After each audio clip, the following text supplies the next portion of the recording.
didn't bloom for me and you. And I think to myself, what a wonderful world.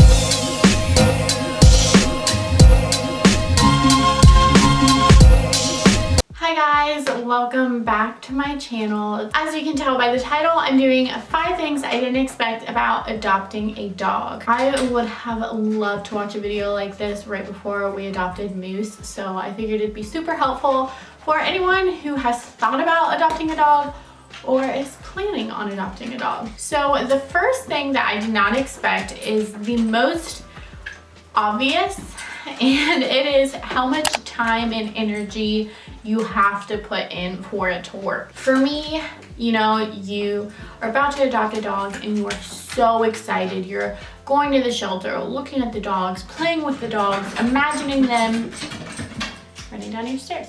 Imagining them in your life and all the toys you're gonna get them and this and that, and you're on such a high about that you don't necessarily think about all the work that has to be put in. Like, I knew that I was going to have to work, but not at the extent that I did, because you have to put into perspective, like, I mean, obviously this isn't for every dog at the shelter, but you know, they're in a shelter. You don't know how long this dog might have been in the shelter, and then you definitely don't know what their life was like before the shelter. And so there's just a lot of adjusting for everyone in this situation, and you just have to put in work to make them feel at home, to, you know, get them adjusted to this situation, and you really have to put in time to train them. When you have like a 9-to-5 job, you know, the last thing you want to do is have to come home and work more and like really put in the time to train your dog. And you know, they're still adjusting, so training is very hard to do when they're just adjusting from shelter life to this. So it's even more work and time that you have to put in. You are now the caretaker of the dog, and so you have to feed him, you have to make sure he always has water, you have to make sure you're letting him out, you have to get him his food, make sure you don't run out. I like to make sure it's a good food brand for him, and you have to schedule their appointments to the vets, get their shots. There are a lot of things that go into caring for a dog. The next thing that I did not expect was the amount of patience you have to have, because I'm kind of, you know, repeating myself, but in the beginning, there's an adjustment period. It's hard for them. You have to understand that it's hard for them. You know, things are bound to happen. Accidents are bound to happen. Chewing things, breaking things, you know, training might be even harder. For us, I felt like it took twice as long. The stupid things like chewing things, like chewing a beauty blender. He broke our blinds. He's chewed like the back of my shoe. You have to be prepared for things like that to happen, and accidents. You know, you can't expect them to be perfect right when you get them. You can't expect them to never have an accident. Another thing was he barks at us. He doesn't bark at dogs, he doesn't bark at other people. He will bark at us when he wants attention, he wants us to play, he wants us to pet him, whatever. And sometimes, well, all the time, it's very frustrating. Like if you come home and you just want to lay down and he won't stop barking. But in the beginning, I thought I was going to lose my mind. But it's just like little things like that. Things aren't going to be perfect. Things with his personality might like drive you nuts, but you have to be patient. And that leads into the next thing, is that I didn't expect for it to take as long for them to adjust. And why that leads in with patience is because you have to like stick it out for a while, because there is an adjustment period. I actually did research on this, and it says that it takes them at least 3 months to adjust from shelter life to your home. And I never knew that. I thought, you know, a week or 2 to a month, they'll be good. And that's not the case, and that's why we were getting so frustrated. And that's why you see so many people, they get dogs from shelters and they take them back because it doesn't work out. And I mean, obviously if you feel you're in danger or your kids are in danger, someone is in danger because of the dog, then by all means do what is necessary. But if you're just frustrated that they're having accidents in the home, or they're barking like Moose does, or they chew on things, give them at least 3 months. For Moose, it was more 4 months. He's finally really started to settle down, and he knows how things go. He knows how things are run. He's gotten so good. Like, we even leave him out of his cage a lot of the times when we leave, which we didn't think we would ever be able to do, but he does great. So it's not always going to be rainbows and sunshine, but give them the time to adjust. That is important. So the next thing is actually something I truly did not expect, and it is the difficulty of not knowing his exact age or breed. This isn't the most difficult thing in the world. It doesn't make or break anything. But when training him, it makes it much more difficult because I don't know 100% his age. So they said he was 6 months when we got him, but we never know that, you know, and he didn't grow a whole lot. So it's like, was he really 6 months, or did they just guess that? Like, if he was 6 months, that would explain his behavior so much. And then he would have an excuse for acting the way that he was.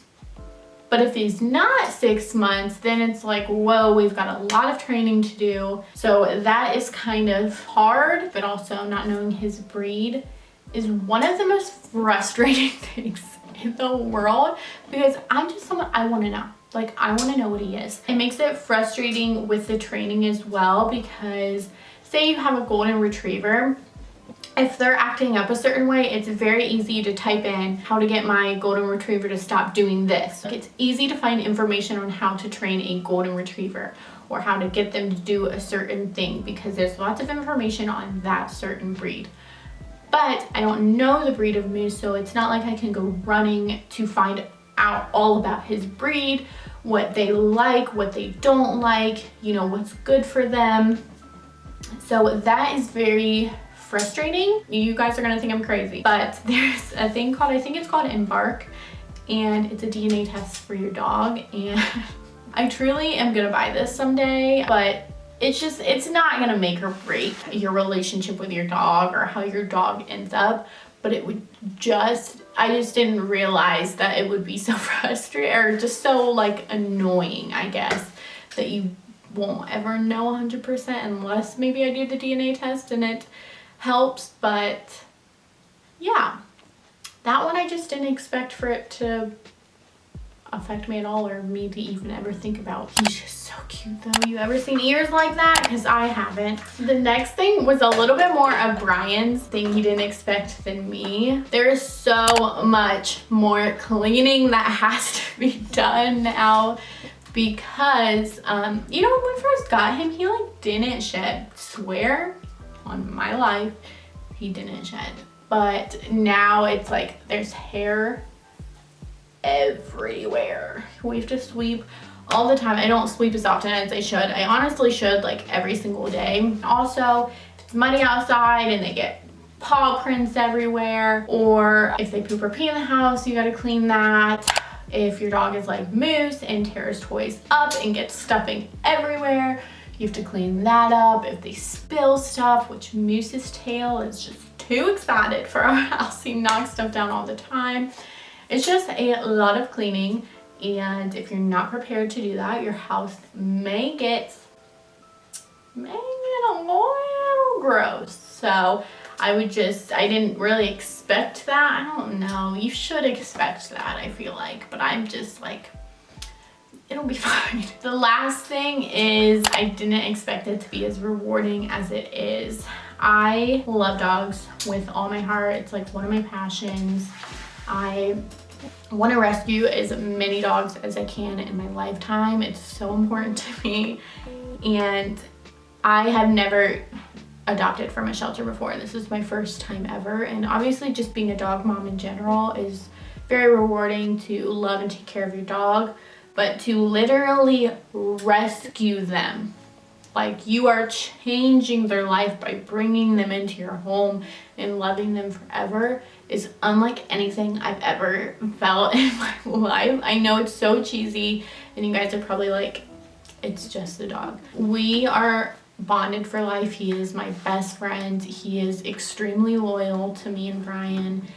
I can just tell how much he loves us and how thankful he was that we rescued him. He shows us so much love daily. Seeing him improve so much in the 6 months that we've had him, with his training and how far we've come as a family, really, and just like learning his personality and seeing him just grow up is so rewarding. He's just the cutest angel on earth, and I love that he's my friend, and he's the best friend I've ever had. It changed his life, but more importantly, it changed my life.